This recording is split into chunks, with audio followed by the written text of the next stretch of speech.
Tahukah kamu bahwa menurut data Kepolisian Republik Indonesia, selama tahun 2016 sampai 2018, angka kecelakaan di Indonesia masih tergolong tinggi. Terlihat dari grafik bahwa nilai atau angka kecelakaan masih di atas 100.000 kasus setiap tahunnya. Dan kelalaian pengendara menjadi faktor tertinggi. Selanjutnya, faktor kendaraan serta faktor lain seperti cuaca, lingkungan juga menyumbang penyebab kecelakaan yang terjadi di Indonesia. Dari faktor kendaraan, sistem yang berperan dalam pengendalian laju kendaraan perlu dipastikan kondisinya, yaitu adalah sistem rem yang mestinya dia bisa mengatur laju kendaraan. Bagaimana jika ada gangguan pada sistem rem?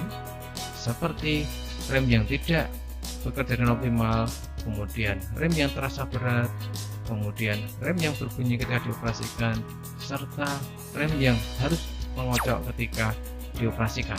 Sehingga di dalam sistem rem perlu dilakukan perawatan dan perbaikan yang diperlukan.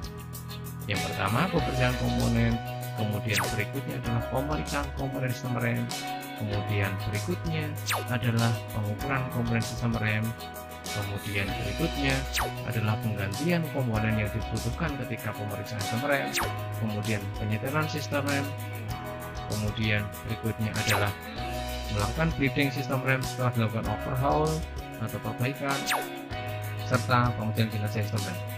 Bagian sistem mana saja yang perlu diperiksa pada kendaraan, khususnya pada sistem rem? Yang pertama adalah pada komponen pedal rem dengan dua item pemeriksaan dan penyetelan, yaitu penyetelan tinggi pedal dan penyetelan jarak bebas pedal. Berikutnya, pada bagian booster rem perlu dilakukan pemeriksaan kerja booster. Dengan melakukan pemeriksaan kerja booster, maka bisa dipastikan kerja booster rem dapat berfungsi dengan baik. Kemudian pemeriksaan kebutuhan booster rem. Kemudian pada bagian minyak rem, ada 3 pemeriksaan yang perlu dilakukan, yaitu pemeriksaan kuantitas minyak rem yang ada pada reservoir, pemeriksaan kebocoran minyak rem, serta penggantian secara berkala minyak rem.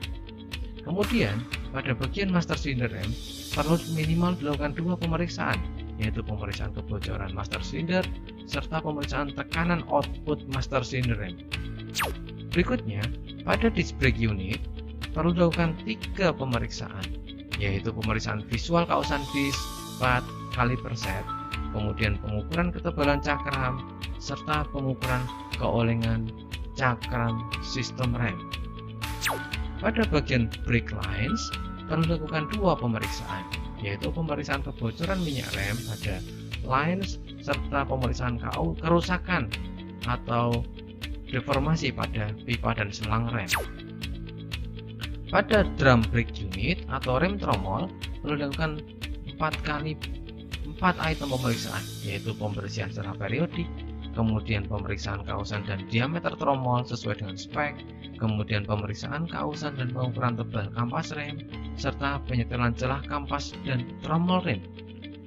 Pada bagian mekanisme rem parkir, paling tidak dilakukan 1 penyetelan pada rem parkir, yaitu penyetelan efektivitas kerja dari rem parkir. Pada bagian sistem hidrolik rem, perlu dilakukan bleeding sistem rem. Bleeding di sini yaitu membuang udara sistem rem yang kita lakukan ketika setelah dilakukan overhaul komponen sistem rem.